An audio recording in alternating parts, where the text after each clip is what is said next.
예, 안녕하세요.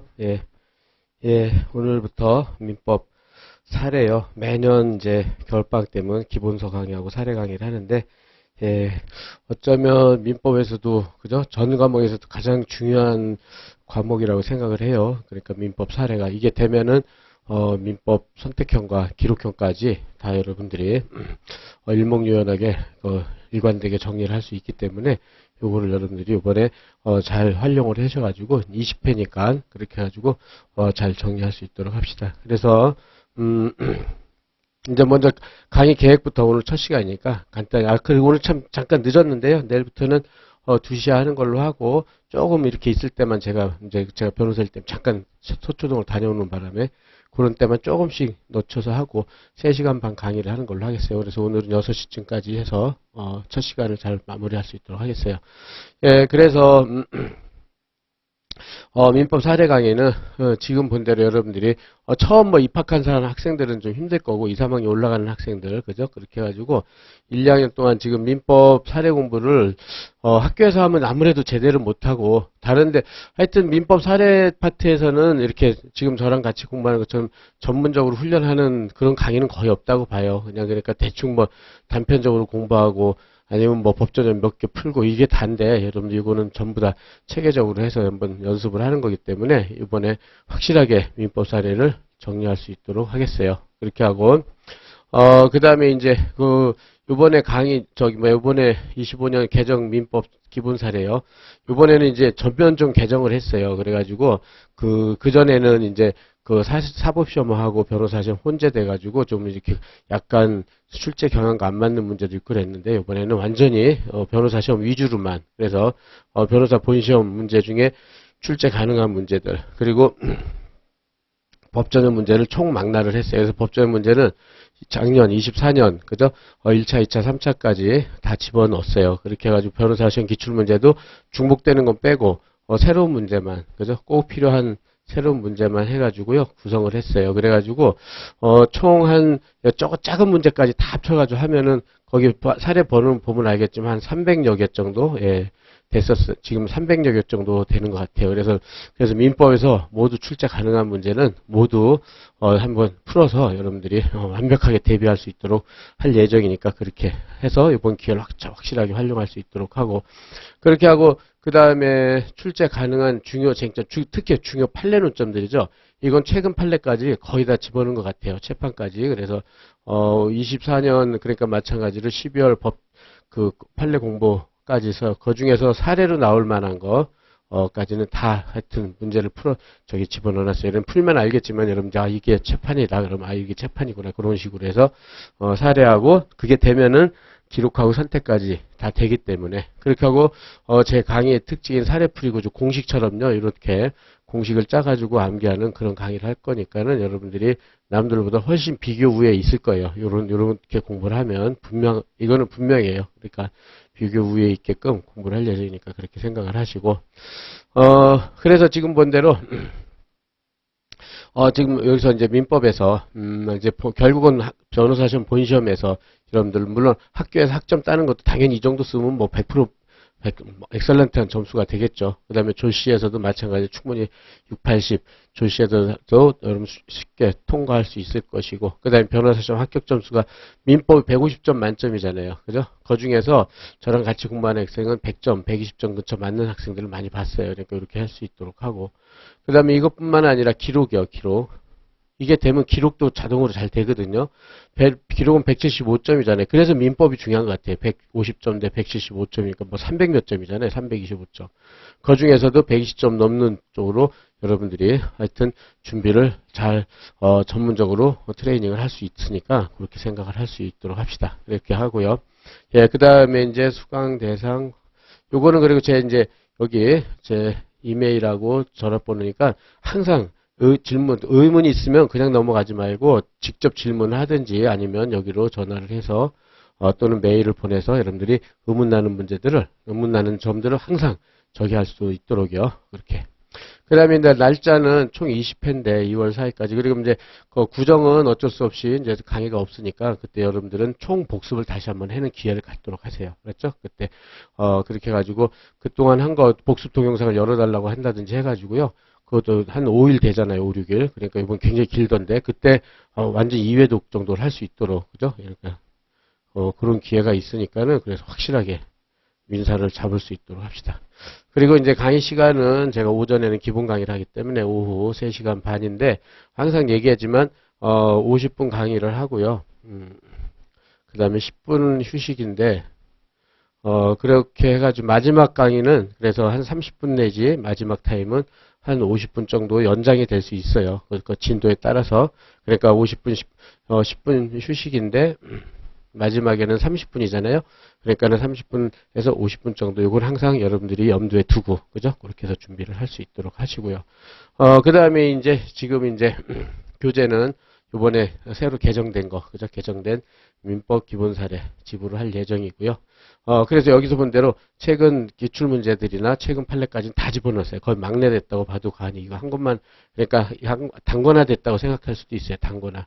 사례 단거나 이렇게 돼가지고 여러분들이랑 할 수 있도록 하기로 하고, 네, 판서 노트는 지금 이제 이렇게 막 써가지고 이제 이렇게 그 판서 노트가 이제 훨씬 편하기 때문에 만들었는데, 지금은 이제 간단히 나갔지만 이제 곧 재본해서 월요일이나 뭐 그쯤에서 재본해서 나갈 거예요. 그래서 될 수 있으면, 근데 이제 새로 들어간 것들이 있어서 새로 들어간 문제들은 따로 노트를 할 것이고 판서를 할 것이고, 이제 기존에 돼 있는 것들은 여러분들이 노트를 제공해서 강의 듣는데 좀 더 여러분들이 효율적으로 강의를 들을 수 있도록 할 예정이에요. 그렇게 하고, 그 다음에 이제 지금 본 대로 여기선 지금 설명을 했고요. 그죠? 그래서 출제 가능하고, 그 다음에 그렇게 해가지고 여기서 여기에서 나오는 얘기는 이제 매일 모의시험이요. 모의시험.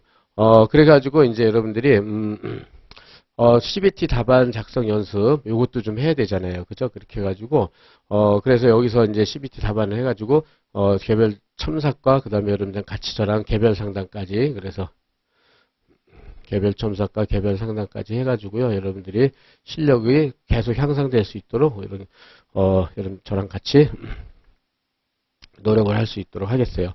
예, 그렇게 하고, 그 다음에, 그래서 처음에는 이제 여러분들이 100점 만점에서 한 30점, 20, 30점 내외 실력이지만 나중에는 끝날 쯤 되면 한 60, 70점 맞는 실력 향상이 되는 게 대부분이었어요. 그러니까 그렇게 해서 생각할 수 있도록 하고, 그 다음에 이제 전자칠판으로 하는 거 하고, 그래서 100점 보기에는 지금 처음 하니까 너무 여러분 부담스러우니까 50점 정도요. 50점.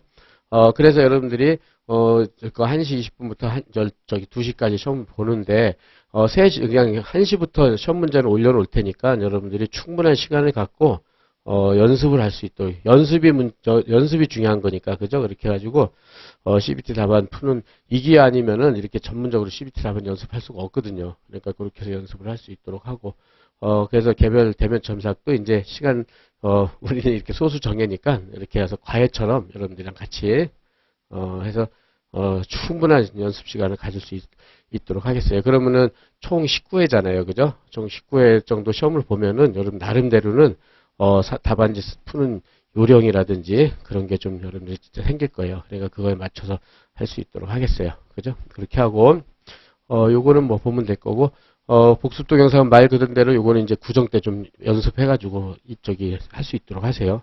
그 다음에 이제 여기 이제 진도표 있는데, 이건 일행의 기준이에요. 그날 많이 나갈 때도 있고 적게 나갈 때도 있으니까. 그렇게 해가지고 지금 총 문제가 한 300여 문제 된다고 그랬잖아요. 그래서 우리가 20일로 나누면은, 그죠? 그래서 한 15문제 정도를 이제 푸는 걸 목표로 해가지고, 그죠? 그래서 너무 뭐 지엽적이다, 쉽다 이런 것들은 뭐 다 뺐어요. 그래서 웬만하면 중요한 논점들 위주로 해서 다 연습을 할 거니까는 예, 연습을 할 거니까는 그렇게 생각을 하시고, 일단 오늘은 최대한 나가고 내일도 간단히, 내일부터 그냥 당장 내일부터 시험을 봐야 되니까 여러분들이, 그죠? 그래서 그날 가서 일단은 예습보다는 여러분들은 지금까지 공부했던 거를 가지고 복습 위주로 하세요. 복습 위주. 그날 했던 거를 정확하게, 그죠? 그렇게 하고 시험, 그러니까 복습을 한 다음에 시험을 보는 걸로, 그죠? 그래서 이렇게 2회독, 3회독, 그죠? 2회독, 3회독을 하는 거죠. 강의를 통해서 한번 하고, 그 다음에 복습하고, 시험 보고 해가지고, 여러분들이 하여튼 끝날 쯤 되면은 민법에 좀 자신감이 생길 수 있도록 그렇게 합시다. 그래서 이건 1행의 기준으로서 진도표 보시고, 그래서 나머지 공부 방법론은 여러분들이 한번 쭉 읽어서 정리할 수 있도록 합시다. 예, 그렇게 하고요. 예, 그 다음에 이제 강의 계획서는 요 정도로 하는 걸로 하고, 그럼 이제 바로 진도로 들어가가지고, 이제 먼저 사례집이요, 사례집. 그래서 머릿말 간단히만 체크를 해보겠어요. 그래서 2025년 개정판 머릿말에서요. 그래서 이제 그럼 2024년 올해 이제 벌써 작년이죠. 이제는 24년이니까 13회 변호사 시험 기출 사례. 그래서 보면은 뭐 유명한 것들만 나왔죠. 뭐 불안전 이행, 손해배상과 보기이행 보조자 같은 것도 강조했는데 나왔고 669조. 그래서 이제 도급에서 이제 뭐 같이 연결돼서 나왔고, 그다음에 사용자 책임, 그다음에 무권리자 등기와 뭐 등기부 시효 취득, 그 다음에 뭐 무권리자 부당이도 유명한, 이거 가장 이행불능에서 가장 유명한 사례가 나왔고요. 근데 이제 좀 브리타가 요거였죠. 증여는 거의 시험에 안 나오는데, 서면엔 증여 해저 철회. 근데 최근 판례가 있어가지고 요것도 나올 수 있었다고 그랬고, 그 다음에 5번도 출산 경력을 불고지한 거, 그죠? 그러니까 그것이 816조 3호 혼인취소 사유 10점짜리 나왔는데, 이거는 뭐 대부분 1차 때 판례 연습을 했던 부분이니까. 근데 이런 것들이 좀, 사실 이런 것들이 좀 어려워요, 이런 것들이. 2차로서는 잘 공부 안 하는 것들이니까. 그런 다음에, 임차권 양도, 뭐, 이런 것들. 그 다음에 양수금 청구하고, 이제 자동채권으로 인한 변제기 미도래시 상계 가부, 이런 것들. 그 다음에, 요거 가장 유명한 거죠. 소유권에게 폐기물 처리, 하자담보로 확대 손해, 그 다음에 재측기간 소멸시 경합. 가장 유명한데 이게 나왔죠. 그 다음에 점유에서와 본권에서 계속 강조하는 거. 최근 나온 판례다 그랬는데 그런 것들이 나왔죠. 그래서 한 2개 정도. 그러니까는 가장 유명한 것들이 한 3, 40% 나오고, 그 다음에 또 중간 정도의 난이도가 30%. 그 다음에 불이타, 증거치 4번, 5번 같은 것들이 항상 매년 한두 문제는 나와요. 한 10% 정도는. 근데 제가 항상 얘기하지만 불이타는 그렇게 점수 차이가 많이 안 나요. 이거는 뭐 조문 베껴가지고 내가 알고 있는 판례 몇 줄 쓰는 누구나 다 그러니까. 누구나 그러니까 여기에 너무 신경 쓰면 안 되고요. 요 나머지 요거 한 6, 70% 중요한 것들 나오는 거, 그죠? 이걸 잘 맞아야 돼요. 이거를 잘 맞아가지고 남들보다 훨씬 고득점을 맞을 수 있도록 해야 돼요. 왜냐면 이건 누구나 잘 쓰기 때문에 조금만 잘 써도 점수가 올라가고 조금만 못 쓰면 점수가 확 떨어지고 이런단 말이에요. 그러니까는 여기에 중점을 쓸 거. 그러니까 브리타 찾아가지고 막 이런 거 나온다, 이런 거는 별로 안 좋아해요. 이거는 안 중요해요. 이거는 누구나 어렵기 때문에 누구나 점수 10점이면 한 2, 3점, 3, 4점밖에 못 맞아요. 그러니까 이런 것들은 그냥 자기가 법점 베껴가지고 어떻게든 개긴다, 이 정도로 해야 돼요. 그래서 여기를 잘한다. 그렇죠? 그렇게. 예, 그렇게 하고 어쨌든 간에 여기에서도 이런 사례 대비를 할 때, 그죠? 그렇게 해가지고 그 제 민법 기본서, 암기장, 보통 사례집 이 3권을 가지고 공부를 하는데, 이걸 충실했으면 대부분 책엔 다 있죠. 없는 건 없어요. 없는 건 없어요. 그러니까 근데 그게 그 문제라는 걸 몰라서 그렇지, 그죠? 그렇게 해가지고 어쨌든 그래서 이렇게 이제 결국은 그죠? 그래서 민법에서 가장 출제 가능한 모든 논점에 대해서 사례풀이 구조를 연습하고 판례를 연결해서 사례 공부를 하는 것이 가장 고득점할 수 있는 지름길이라고 봐요. 그러니까 그런 거를 이제 지금부터 하기로 하고, 예, 그래서 지금 이제 그렇다면 이 책에서 이제 이번에는 전면 개정판이 나온 거거든요. 그래서 일단은 여기서 24년도부터 될 수 있으면 한 것만 보면 사례의식 완전 대비할 수 있도록 만들었는데, 25년 개정판에서는 잘 출제되지 않는 옛날 고전적인 문해들은 다 삭제를 해버렸어요. 과감하게. 그래서 대신 기존 사례 24년 이제 변호사 시험 문제로부터 24년까지의 법조적 문제들, 출제 가능한 최근 판례 이런 걸로 다 대체를 많이 했어요. 그래서 이것만 봐도, 그 다음에 민법 정리 기본서죠. 그러니까 목차순에 맞춰 재편성해서 전면 개정했기 때문에, 저기 할 수 있도록 하고. 그래서 이번에는 문제들이 이제 최근 판례랑 그런 거 한 5, 60개, 한 6, 70개가 보충이 됐어요. 이렇게 해가지고 이거 한 것만 봐더라도 민법 사례 완전 대비할 수 있도록 노력을 했으니까 여러분들이 그렇게 생각을 해두시고, 예, 그 다음에 그렇게 해가지고 이렇게 해서 이제 요거까지 소개를 여러분들이 이제 요것만 연습하면 다 된다 생각을 하시고, 나머지는 이제 기존에 있던 머릿말 한번 보충해 주시면 될 것 같아요. 예, 그렇게 하고 이제 들어갑시다. 본격적으로. 그래서 이제 여기 서론 부분은 과감하게 이제 이것도 시간 넘어가면 안 되니까 목차 빠지고 바로 이제 여기서 이제 몇 페이지냐? 여기서 이제 페이지가 안 나오네. 24페이지 부분이요. 24페이지 부분에 가보면은, 이제 이렇게 사례풀이 구조에서요. 이제 지금 앞으로 공부할 건데, 이렇게 돼 있어요. 전부 다 구조가. 원고가 피고한테, 뭐뭐를 청구한다. 이게 대부분 시험에 90% 이상이잖아요. 그죠? 90%. 이랬을 때, 청구를 한다. 그랬을 때, 원고 측은, 이제 24페이지 부분이요. 권리 근거 규정의 요건 사실을 주장 증명 책임을 지고, 피고 측은 그러니까 피고는 보통 파란색으로 하기 때문에 반대 규정의 요건 사실 주장 증명 책임을 진단 말이에요. 그죠? 그래서 원고는 사실은 빨간색이죠. 근데 실무 나가면 여러분들 원고는 전부 다 빨간색으로 저기 해요. 그래서 그렇게 처리할 테니까 여기도 권리금 요건 사실 주장 증명 책임 피고는 항변을 파란색으로 한단 말이에요. 그래가지고 권리 근거 규정의 대표 주자들이 이제 채권적 청구권, 채권법이죠. 채권법, 채청. 그래서 약정채권 15개, 법정, 체불, 최대채, 유명한 것도 많죠. 이거 하고, 그 다음에 물권법 들어가서 점수용담, 점유소유 용익 담보 같은 거. 그죠? 이렇게 하고. 그 다음에 친족상속법하고, 그 다음에 집행법은 여기 사이에 껴들어가 있죠. 특히 전부금, 추신금, 이게 많이 나오잖아요. 그죠? 이게 많이 나오니까는, 특히 이제 채권법 물고 전반에 걸쳐서 전부 추신명령까지 해서 정리를 할 거예요. 이렇게. 요게 이제 권리 근거 규정의 채권적 청구권, 물권적 청구권의 대표주자들이고, 그 다음에 이제 항변은, 우리가 먼저 하는 게 민총이죠. 민총 거대한 항변 사유예요. 그래서 신의 측은 저지 항변이고, 그 다음에 당사자에서 권리능력, 의사능력, 행위능력, 권리능력, 의사능력 없으면 무효, 행위능력 취소, 그 다음에 목적, 확정, 가능, 적법, 사회적 타당성, 이것도 무효, 의사표시 107, 108 무효, 그 다음에 사기 강박, 착오는 취소, 이렇게 돼 있죠. 그 다음에 요게 이제 다 항변이잖아요. 무효, 취소, 항변. 그죠? 그 다음에 대리는 무권대리, 조건과 기한, 소멸시효. 그래서 민중에서는 사실 시험은 제일 많이 나오는 게 이 소멸시효죠. 소멸시효. 거의 뭐 매년 한 번도 안 나온 적이 없었으니까. 그 다음에 채권총론에서는 권리 소멸 사유들, 변제, 상계가 요새 무지하게 많이 나오죠. 상계. 그 다음에 채권가치 동의항, 해제 같은 거. 그 다음에 물청은 213도 단서, 점유의 권리, 실체관계, 부합항변 이런 것들이 주된 항변 사유들이 되다. 이 틀을 기억하고 있으세요. 알았죠?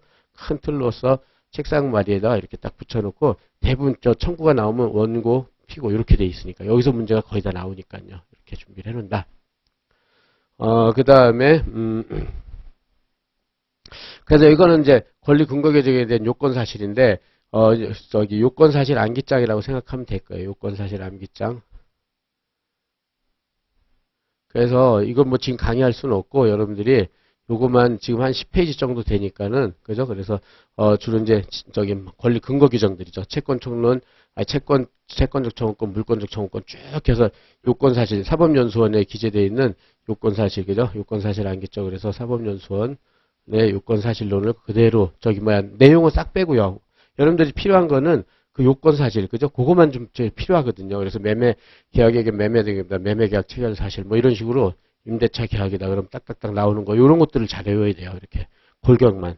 여기에 맞춰가지고 요건 사실을 내용하고 목차화 해야 된단 말이에요. 그죠? 그래서 요거를 여러분들이 따로 뭐 10페이지 정도 복사를 한다든지 해가지고 요건 사실 암기장으로서 활용을 했으면 좋을 것 같아요. 그랬죠? 그래가지고 그래서 이게 25페이지부터 쭉 한 여기 그거하고 그다음에 반대 규정 그러니까 항변 규정이죠. 항변 규정.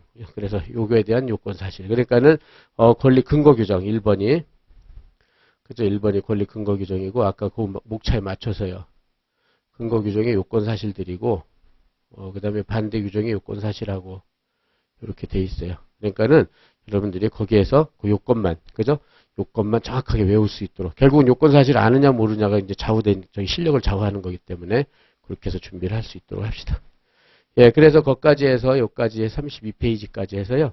항변 규정까지도 이제 다 이렇게 간단하게 요건 사실만 여러분들이 그래서 나중에 그거만 공식처럼 찾아보고 암기하고 그런 식으로 할 수 있도록요. 예, 그렇게 하고 그래서 이제 그 다음에 이제 개관 나오는데 그거는 이제 여러분들이 한번 읽어보는 정도로 하고 그 다음에 사례풀이 구조 방법 나오는데 그거는 이제 하면서 강의 진도 때문에 진도가 밀리면 또 안 되니까는 여러분들이랑 그거에 하면서 할 수 있도록 하는데 일단은 이게 14페이지 14페이지 간단히 봅시다. 14페이지 요게 페이지가 틀린 것 같은데, 요거 말고, 여기요, 이제 답안 작성 방법. 이제 변호사 시험에서,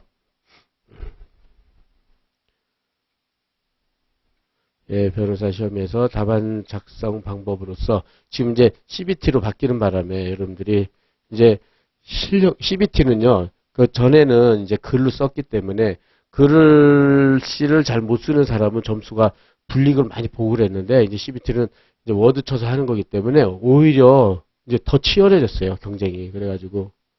그래서 이제는 뭐 글씨에 불이익을 받고 그러지는 않는단 말이에요. 그죠? 그렇기 때문에 누구나 어느 정도는 쓴단 말이야. 누구나 어느 정도는 쓴다. 그죠? 그렇기 때문에 남들보다 좀 더 정치하게 쓰고, 그 다음에 득점이 되게끔 쓰는 연습을 해야 될 거예요. 이제. 그래서 옛날에 그냥 글씨를 쓸 때는 대부분 글씨 뭐 남필이고 이런 사람들 많고 몇 줄 쓰고 말고 그랬는데 지금은 워드 치는 게 뭐 사실은 내가 보니까는 제한도 없고요. 그러니까 그 글씨 제한도 없고 많이 쓰는 사람은 아주 많이 쓰고 정치하게 쓰지 않더라도 일단 양으로서 막 때우고 이런 학생들도 엄청 많아요. 그렇기 때문에 이제는 좀 더 이제 답안지 쓰는 게 경쟁이 치열해졌어요. 그래가지고 그러려면은 여러분들이 좀 더 득점이 될 수 있는 그런 요소들을 잘 찾아가지고 이런 것들에 대해서 점수를 많이 맞아야 돼요. 이렇게. 그래서 답안 작성을 하면 맨 처음에 나오는 게, 논점의 정리, 뭐, 쟁점의 정리, 뭐 해가지고, 요게 이제 맨 처음에 나오잖아요. 그죠? 이렇게. 그렇게 해가지고, 이거 쓰는 게 상당히 어렵거든요. 이게 어려워요. 어렵다. 그래가지고 이거는 이제 쓰는 요령이 이제 곧 이제 들어가서 시험 보면 여러분들 얘기를 하기 때문에 이거는 창작해서 써야 되기 때문에 가장 어려워요 이게. 시간도 많이 걸리기 때문에 여기에다가 너무 노력을 저기 하면 안 돼. 잘해야 1, 2점 몇 점이잖아요. 1, 2점 몇 점. 그렇죠? 그렇기 때문에 쓰기는 쓰되 배점도 많지 않단 말이에요. 잘해야. 그죠? 그러니까는 그래서 뭐냐면은 내용을 다 쓰고 마지막에 목차만 나열하는 방법. 이게 뭐냐면은 지금 제가 이제 그때 사법시험부터 했던 건데 이게 논점의 정리 이렇게 써놓고 처음부터 이걸 제대로 쓰려면 굉장히 힘들어요 여기가. 그렇기 때문에 한 두 줄을 남겨놓는 거예요. 두 줄을. 너무 많이 쓰지도 말고. 잘해 한두 줄. 10점짜리면 한 줄, 20점짜리면 두 줄 뭐 이렇게 쓴다고 생각을 해야 돼요. 그래가지고 논점이 이제 여기에 대해서 그렇게 해가지고 뭐 채권자 취소다. 그러면 채권자 취소의 적법 요건하고 그 다음에 이제 본안 요건하고 뭐 이제 세 번째 원상의 복이 문제가 된다. 이렇게 돼 있단 말이에요. 그리고 이 큰 목차 잡잖아요. 그래서 그럼 여기다가 이렇게 쓰는 거예요. 사안에서 해가지고 1 이렇게 해가지고 적법 요건과 2번 본안 요건과 3번 원상의 복이 3번이요. 이걸 그대로 쓰는 거죠. 1번, 2번 목차를 쓰는 거예요. 그래가지고 문제된다, 논점이다 이렇게 쓰면 되거든요. 그래서 요령껏 할 수 있도록 요령껏. 알았죠? 그래서 뭐 교수님들이 쓰는 논점의 정리 문제 소재에 갖다가 그대로 베끼고 이런 거는 그 실력이 안 되기 때문에 그거 굉장히 힘들어요. 그래가지고 큰 목차를 쓰면 그걸 갖다가 1, 2, 3으로 대입시키면 돼요. 아주 제일 쉬워요. 이렇게 하면. 이제 맨날 풀이하면서 제가 그 말을 할 테니까 그렇게 생각을 할 수 있도록 하고요. 그래서 이제 논점의 정리 그렇게 하고 그다음에 반드시 챙겨야 될 부분 다시 보면은 논점의 정리는 이제 그 1, 2점을 꼭 챙겨야 돼요. 그죠? 간단하게. 그 다음에 결론은 오히려 배점이 더 많아요. 이거는 요게 1, 2점이라면 요거는 3, 4점, 2, 3점 뭐 이렇게 요게 좀 더 높아요. 그러니까 결론은 진짜 반드시 써야 돼 이거는. 그죠? 그래서 왜냐면은 뭐 민법뿐만 아니라 그죠? 그러니까는 형, 공 다 8개 과목이잖아요. 8개 과목에서 결론만 따지면은 뭐 몇십 문제잖아요. 그것만 1, 2점 맞으면 뭐 당장이 좌우될 거야 아마. 그것만 잘 맞아도. 그죠? 그러니까는 여러분들이 논점이 될 수 있으면 쓰려고 노력하고 정 어려우면 논점의 정리를 안 쓴다 하더라도 결론은 반드시 챙겨야 돼요. 결론은 반드시 챙긴다. 여기서는 2, 3점 이 정도면 굉장히 높은 배점이니까 그렇게 하고 이제 그 다음에 법조문이요. 법조문도 근데 법조문을 그때그때 다 쓰는 건 필요 없어요. 가장 중요한 거 한두 개. 가장 그 문제 중에 가장 가장 중요하고 핵심적인 조문만 한두 개 쓴다 이렇게 생각하면 돼요. 한두 개. 그래서 이거를 뭐 그때마다 뭐 741, 뭐 750 그때만 다 쓰면 당연한 건 안 써도 돼요. 당연한 건. 이걸 한두 개 정도 써서 이 문제는 뭐 750점 문제다. 그럼 그거 하나만 딱 쓰는 거야. 또 처음에만. 그다음부터는 안 써도 되고 이렇게. 그다음에 가장 중요한 건 판례죠. 뭐 말 하나만 판례 그죠? 판례 입장. 이거 쓰려고 시험 보는 거잖아요. 변호사 시험은. 그죠? 이거는 당연히. 이게 곧 판례 입장이 가장 중요하죠. 이거는 뭐 이제 지금부터 무지무지한 많은 연습을 해서 쓸 수 있도록. 그리고 판례도요, 판례도 이거는 그냥 문장으로 쭉쭉 써가지고 이렇게 쓰는 거다. 이거는 진짜 너무 힘들어요. 이거 암기가 안 되니까. 그래가지고, 이제 앞으로 많이 하겠지만 판례를 쓰면서 두 문자를 많이 외울 거예요. 두 문자. 두 문자 암기. 그렇게 해가지고 두 문자로 외워서 뭘 외우냐? 키워드 위주로만. 그죠? 키워드 위주로만 외우는 거야. 그래서 그것만 현출이 되게. 그것만. 키워드만. 그래서 일반적으로 막 설명적, 그러니까 요거만 해야지 설명적으로 하면 안 돼요. 그럼 판례는 설명적으로 돼 있잖아요. 뭐 어쩌고 저쩌고 해서 이렇게 돼, 이렇게 됐다. 이렇게. 이런 건 다 빼고, 적정균이다 외웠다 그러면은, 정당한 권리 행사다. 적극적인 권리 행사고, 그 다음에 균형, 다른 압력, 균형상, 요런 것만 딱딱딱 쓰는 거야, 그냥. 그래가지고, 그래서 판례는 긍정설 입장이다. 부정설 입장. 이렇게 딱 쓰는 거예요. 그래서 그건 앞으로 사례를 풀면서 그런 연습을 엄청 많이 할 거예요. 그래서 이게 중요해요, 이게. 아주. 두 문자를 암기해서 사례풀이 구조도 암기하고 그 다음에 판례 입장도 두 문자를 암기해서 키워드를 암기한다. 이게 제일 중요하다고 보면 될까요? 이게 제일 득점이 높을 테니까. 그죠? 그래서 이런 것들은 곧 현금이라고 한단 말이에요. 그 다음에 묻지 않아도 권리 근거 규정이라는 게 나오는데 권리 근거 규정. 그러니까 원고의 청구예요. 그러니까는 변호사 시험에서 제일 많이 나오는 게 제일 많이 나오는 게 뭐냐면은 법원의 다음 사안을 보고 법원의 판결의 결론을 논하시오. 그래가지고 이렇게 가로 열고 청구 인용, 청구 기각, 그 다음에 뭐 각하 이렇게 놓고 뭐 인용일 때는 뭐 구체적으로 논하시 이런 게 제일 많아요. 이게 한 80~90% 되는 것 같아요. 법원의 판결. 그럼 원고 그러니까 법원의 판결을 결론을 논하라 이렇게 했을 때는 원고의 청구가 그죠? 그러니까 채권적 청구권도 있고 또 물권적 청구권도 있을 거 아니에요. 그죠? 그래서 매매다, 임대차다, 도급이다. 그 다음에 채무불이행, 최대 채취, 물권법의 소유권에 대한 반환 청구, 점유권의 반환 청구 했을 때 그 청구 요건, 청구의 요건을 한 두 줄 정도는 쓸 수 있으면 쓸 수 있는 게 좋아요. 두 줄 정도 쓰고 그 다음에 항변을 쓰고 이렇게 하는 거죠. 그죠? 이렇게. 그래서 요것도 연습을 많이 하게 될 거예요. 이런 게 고득점 길이거든요. 이런 게. 그래서 그러니까는 이게 돼야지 또 기록형이 돼요. 이게.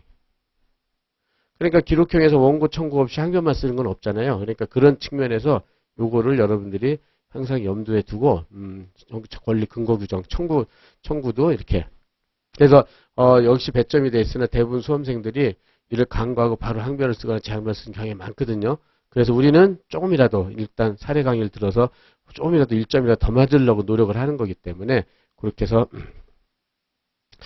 저 청구 근거도 쓸 수 있도록 그 다음에 이제 그렇게 해서 이제 이렇게 반대 챙겨야 될 부분 보고요.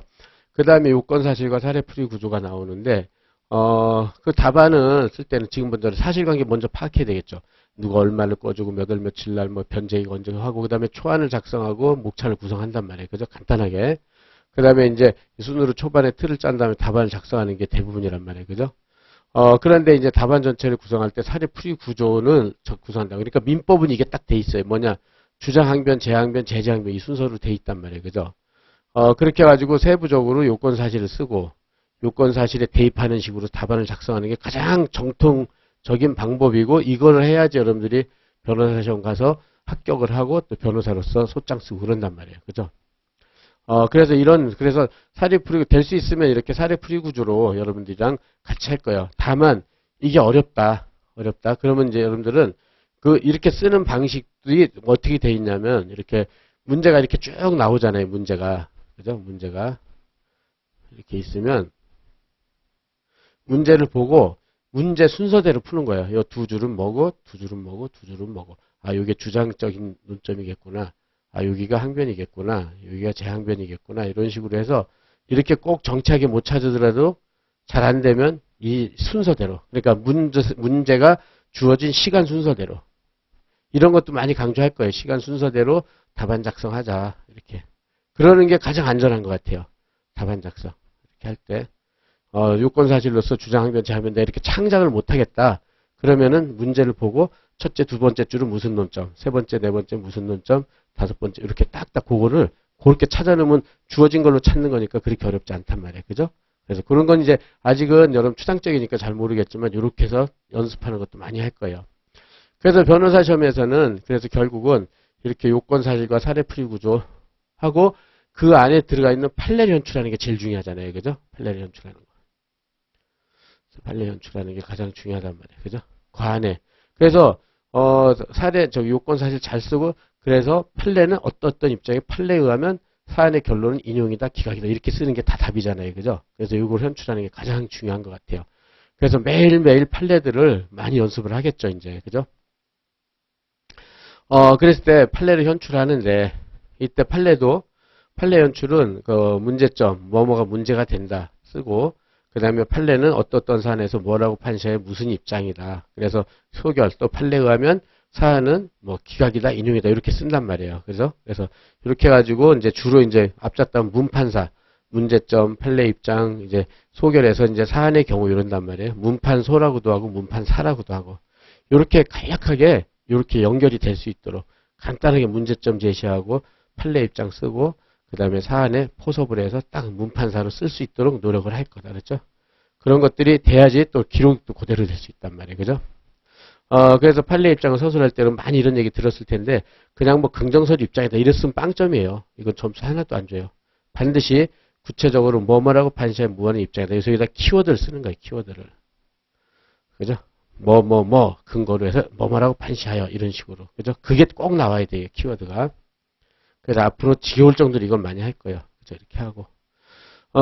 그렇게 해서 보고, 그 다음에 그래서 지금대로 출제자들이 요구하는 판례에서 나타나야 할 중요한 핵심 논거, 이게 키워드예요. 키워드가 논거를 반드시, 그죠?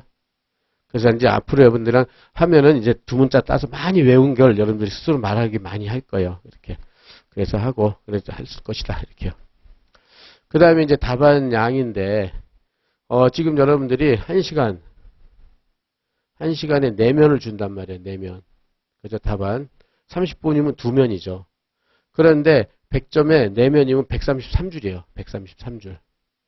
그런데 민사 1문이 150점이고요. 문제 150점이잖아요. 문제가 10개 이상이 나와요.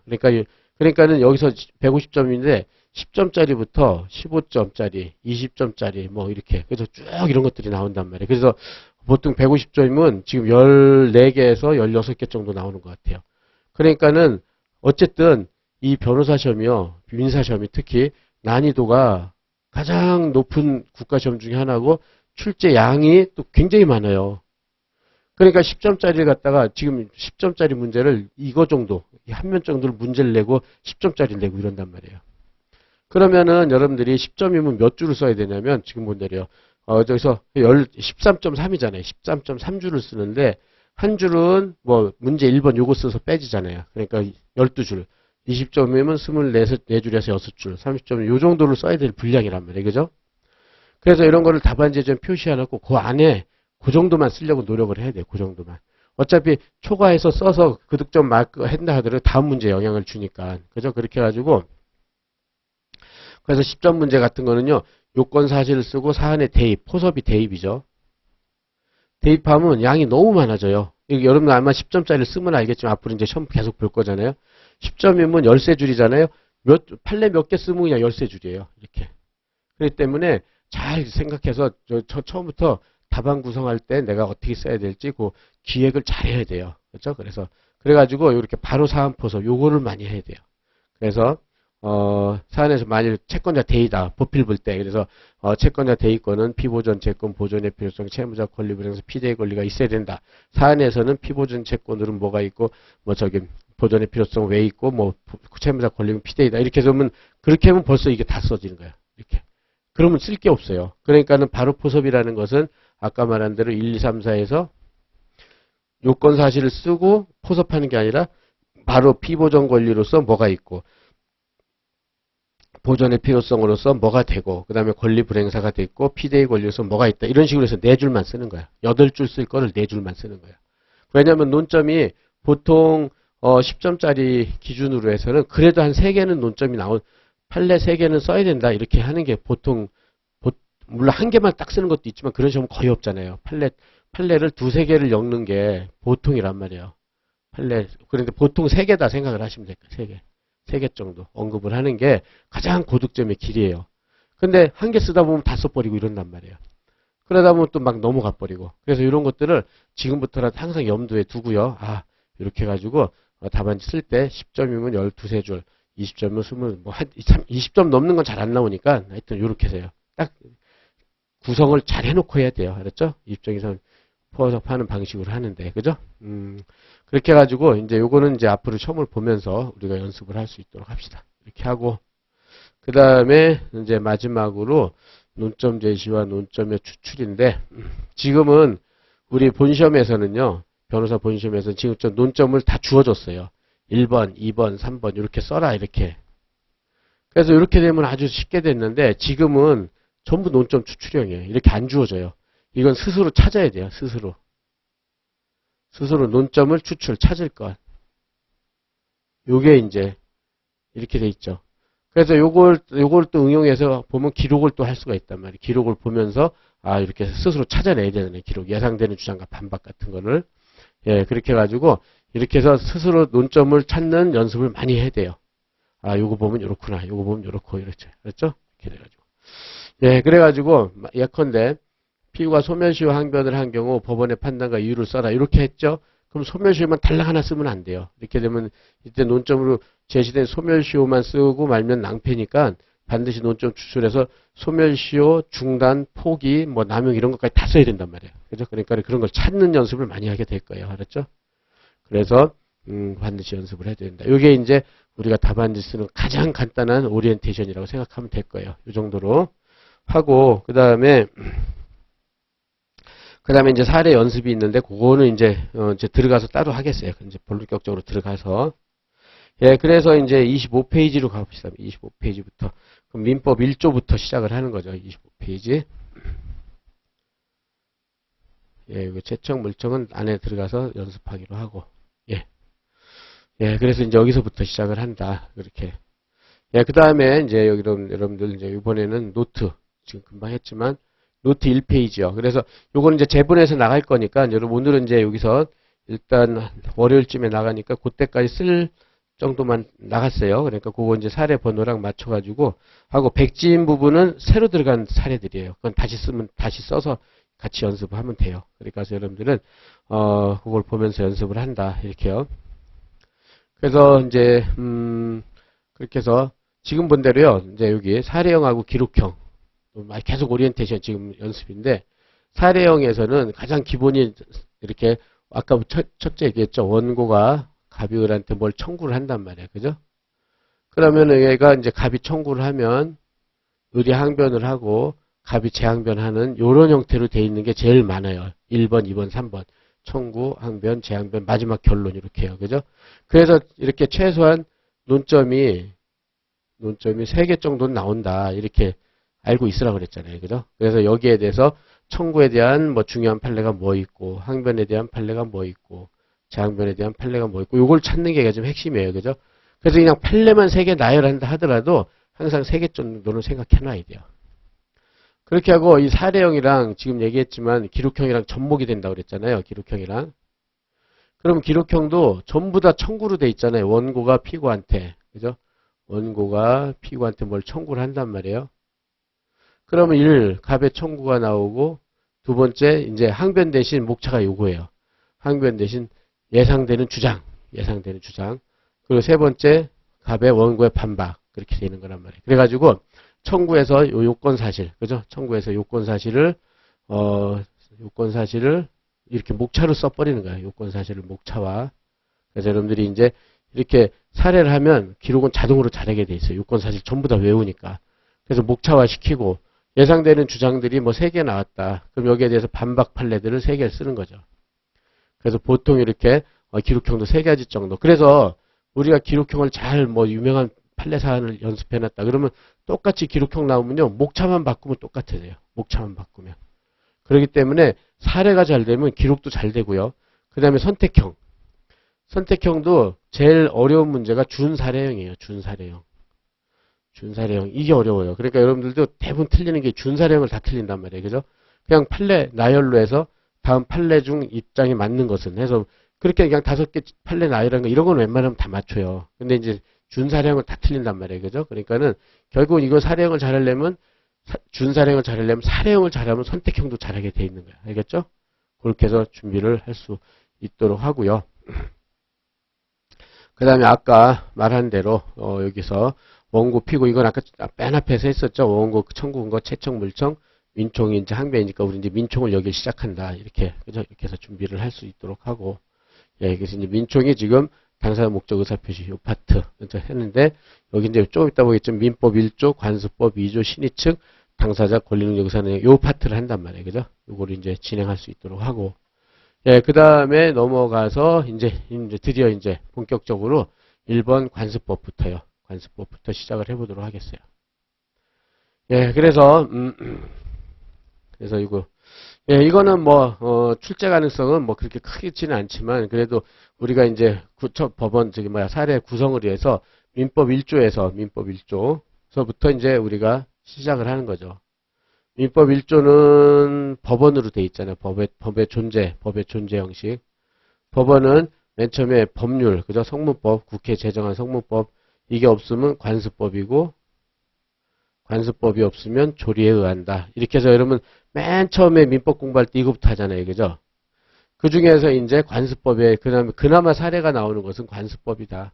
그 중에 관습법 중에서도 관습법이 효력상실이 나온다. 이렇게 했을 거야, 아마 효력상실이. 관습법이 효력 상실되는 경우가 있다. 이렇게 관습법. 그래서 이제 종중의 구성원 유명한 판례는 판례예요. 그래서 옛날에 사법시험에서 출제되고 그래서 했는데 이제 이거는 이제 우리 연습을 위해서 간단히 연습을 해보겠어요. 이거 첫 번째 문제를. 예, 그래서 이제 A 종중은 비법인 사당이죠. 나올 때 이렇게 초안을 잡아놓는 거예요, 여러분들도. 아, 비법인. 그 다음에 비법인 사단에서 비법인이고 제 토지를 소유하고 있다. 그래서 제 토지는 국가로부터 수용이 됐다. 수용이 뭐죠? 국가가 일정한 보상금을 주고 개인 토지를 그래서 개인 사유지를 국가 소유로 하는 행위죠. 그죠? 그래서 A종중은 제 토지 수용 보상금 6억 원을 수령을 하였다. 근데 A종중은 성년 남자 종중원에게만 수용 보상금을 분배를 한 거예요. 분배하는 결의를 했죠. 그러다 보니까는 A종중에 후손 중 성년 여자들이 이제 들고 일어난 거죠. 야, 이거 뭐 그렇잖아요. 그죠? 성년 남자한테만 6억을 분배하니까 옆에 있는 성년 여자들이 얼마나 열받을 거예요. 야, 우리는 왜 안 줘? 이렇게 됐겠죠. 그죠? 그래가지고 우리도 종중의 구성원 자격이 있다. 종원 자격을 갖는다. 라고 주장하면서 A 종중을 피고로 해가지고 보상금 지급을 청구하는 소를 제기했어요.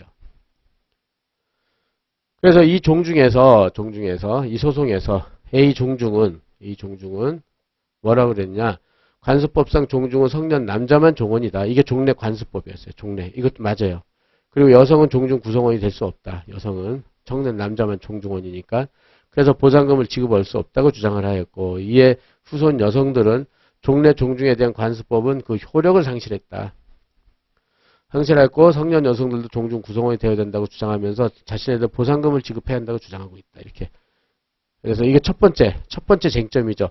과연 종중 구성원이 성년 남자만이냐 성년 여성도 종중 구성원이 되느냐 그거를 먼저 써야 되는 논점이고요. 첫 번째 논점 그죠? 첫 번째 논점이고 1번 이렇게. 두 번째 논점은 또한 A 종중은 여성들도 종중원이 될 수 있다 해도 여성들의 분배하기는 총의 결의가 없으므로 여성들한테 보상금을 분배할 수 없다고 주장하였다. 이에 여성들은 총의 결의가 없어도 보상금을 지급해야 된다고 주장하겠다. 그러니까 그렇다면 종중 수용 보상금을 분배를 하는 거, 분배할 때 총의 결의를 요하느냐. 이게 이제 두 번째 쟁점이죠. 저기서 동그라미, 이게 두 번째 쟁점으로 나오는 거죠. 그래서 이렇게 해서, 요렇게 시험이 나오는 게 논점 제시형이에요. 논점을 주어지는 거. 제시형. 그러니까 이거는 논점을 두 개만 쓰면 되잖아요. 그죠? 근데 지금 현재 시험은 이런 거를 안 주어져요. 안 주어지고, A종중은 사항에는 보상금 청구를 했다. 이렇게 돼가지고, 그냥 바로, 이거 없이 그냥 바로 나가는 거죠. 위 사실관계 내용 및 당사자 주장사실을 기초로 종중원들에 대한 청구에 대한 법원의 결론. 그죠? 소각화, 청구, 전부인용, 일부인용, 이렇게 시험 문제 내는 게 거의 90% 이상이에요. 논과 함께 서술하라. 그죠? 이런 거 많이 봐봤죠, 여러분들, 시험 문제. 이거 외에는 잘 없는 것 같아요. 아니면 법률 관계를 써라 이런 건 거의 없다고 보면 돼요. 전부 다 시험이 그렇게 거의 90% 이상의 이렇게 문제 질문 형태가 이렇게 돼 있단 말이에요. 질문 형태. 그러면 이제 우리가 이걸 풀어야 되잖아요. 이렇게 풀어야 된다. 그러면은 여기선 청구는 뭐예요? 그래서 일단 청구를 찾아야 되죠. 그래서 여기서 이제 여성들이 원고가 돼가지고 종중을 피고로 해가지고 보상금 지급 청구를 했잖아요. 그러니까 요거를 먼저 보상금 지급 청구를 권리 근거 규정으로서 청구를 잡는 거예요. 그죠? 권리 근거 규정으로서 규정으로 잡고 그 다음에 거기에 대해서 이제 이렇게 두 가지 쟁점, 항변, 재항변 이런 것들을 딱 두 가지를 이제 권리 근거 규정 잡고 그 다음에 두 가지 논점을 쓰는 거죠. 여기서 쓰는 건 결국 판례를 잘 써야 되겠죠. 판례 입장에 따르면 어떻다 이렇게. 예, 그래서 보면은 시간이 많이 갔네. 15분. 예, 그래서 그렇다면 여기 간단히 노트만 봅시다. 그럼 노트 보고 초안만 생각해보고. 그러면 우리가 아까 말한 대로 문제 소재했을 때 여성 종중원이 원고잖아요. 그죠? 원고가 종중을 상대로 그죠? 종중 결의가 무효니까 보상금 지급 청구를 했다. 이게 청구 요형이잖아요. 그죠? 그러면은 여기서 본 대로 그렇게 해서 여성 종중원이 뭐냐면은 저 질문을 두 가지 논점이 있다고 그랬죠. 첫째, 종중 구성원 성년 남자뿐만 아니라 여성도 포함된다. 이게 포함되는지 여부를 논하고 두 번째, 총의 결의 없이도 보상금 지급했는데 여성들이 주장한 게 요거잖아요. 그죠? 그랬더니 여기서 이제 갑중 중에 항변. 하여튼 피고는 파란색이니까 앞으로 파란색으로 할게요. 원고는 빨간색이고 될 수 있으면 분홍이나 빨간 걸로 하고. 그래서 종중의 항변은 관습법에서 종중 구성원 남자만이지 여성은 아니다. 그래서 보상금 지급에서 총의 결의가 있어야 되는데 없다. 이걸로 막은 거잖아요. 그러니까 우리가 결론에서는 판례 입장을 어떻게 잘 쓰느냐. 그죠? 여기에 대한 판례 입장, 여기에 대한 판례 입장 쓰는 게 결국은 요게 이제 고득점의 핵심 판례들이죠. 요거를 잘 쓰는 게 그죠? 그리고 여기는 주어졌으니까 요건 주어졌으니까 충분히 여러분들이 구성을 할 수 있잖아요. 그죠? 이렇게. 그래서 하고 그런 다음에 그다음에 또 이제 첫 시간이니까 계속 약간 이렇게 개관 같은 걸 많이 하는데 그 다음에 여기서 본 대로요. 여러분들이 또 이제 마지막으로 우리가 이제 개관할 때 필요한 게 이렇게 종원 청구에 대한 결론을 논하라 이렇게 논과 함께 서술하시 이렇게 돼 있잖아요. 그죠? 결론. 이랬을 때 여러분들은 학교에서나 뭐 많이 했을 거예요. 답안지 쓰는 유형을 어떻게 하느냐면 여기처럼 결론 쓰고 논거 쓰고 대부분 이렇게 많이 쓴단 말이에요. 결론하고 논거. 그죠? 왜냐면 질문이 이렇게 하는 게 한 90%잖아요. 90%니까 결론 쓰고 논거 또는 결론 쓰고 이유 쓰고 이런단 말이에요. 그죠? 이렇게 쓰느냐 아니면 그냥 일반적으로 하는 것처럼 문제 소재, 종중 구성원의 누구냐, 총의 결의, 결론 이렇게 쓰느냐. 이렇게. 그래서 이제 질문의 답은 질문은 이렇게 나왔으니까는 결론과 논거 쓰는 이렇게 쓰는 게 좋단 말이에요. 이렇게 쓰는 게. 그래서 결론에서는 기각하고 왜냐면 그다음에 요거에 이제 논거에서는 요거 그대로 이렇게 들어가는 거죠. 그래서 논제 소재 논점의 정리 그다음에 여기서 종중 구성원 총의 결의 종중 결의 이렇게 한 단계씩 내려가는 거죠. 이렇게 그래가지고 결론은 여기다 쓰는 거죠. 그죠? 이렇게 그랬을 때 제가 항상 주의하라고 하는 게 결론에서 이제 이게 답이 청구 기각이다. 그런데 이거를 틀려버리는 경우가 많아요. 잘못하면 수험생들이 실력이 완벽하지가 않으니까 이게 틀리면요 이 전체 배점이 굉장히 낮아져요. 배점이. 그래가지고 아주 위험해 이게. 결론부터 쓰는 게 그냥 답안 형식은 딱 되는데 꼭 이렇게 쓰라는 것도 없고 그렇기 때문에 이건 주의를 해야 돼요. 항상 이 결론을 틀려버리면 이거는 잘못하면 10점 맞을 거를 뭐 5점도 못 맞고 이래요. 그렇죠? 왜냐면 인상이 안 좋으니까 배점이 낮아진다. 그렇게 해가지고, 요거를 그래서 그렇게 해서 한데, 그래서 그런 다음에 종중 구성원 쓰고, 뭐 종중 결의, 소결 이렇게 쓰는데, 이렇게 할지, 아니면 그냥 이게 결론을 맨 마지막에 쓰는 거죠. 자신 없으면, 그죠? 그러면서 일반적으로 종중 구성원하고 이렇게 했는데, 이거는 여러분들이 선택을 하되, 제가 저기 하는 거, 이렇게 특별한 경우가 아니면, 일반적으로 하는 게 리스크가 적다는 거예요. 위험이. 그죠? 이건, 그렇다고 꼭 이렇게 써야 되는 건 없잖아요. 뭐, 법령 그렇게 된 것도 아니고. 그러니까는, 자신 있으면 이렇게 쓰고 자신이 좀 없다 그러면 이렇게 쓰는 게 좋아요. 왜냐면 틀려버리면 결론을 틀려버리면 너무 인상이 안 좋거든요. 그게. 그렇죠? 그렇게 해가지고 요령이에요. 지금 요령 이렇게 해서 한다. 이렇게 해가지고 준비를 해놓고 예 그런 다음에 요 내용은 이제 지금 첫 시간은 좀 개관이라고 생각하고요. 요까지 하고 10분 쉬고 이제 이렇게 이제 한 문제 한 문제 이렇게 해서 정리해 나갈 거다 이렇게 생각을 하고 10분 쉬면서 한번 잘 정리를 해보세요. 저기 개관한 거를. 예. 그러면은 40분쯤에 시작하도록 하겠어요.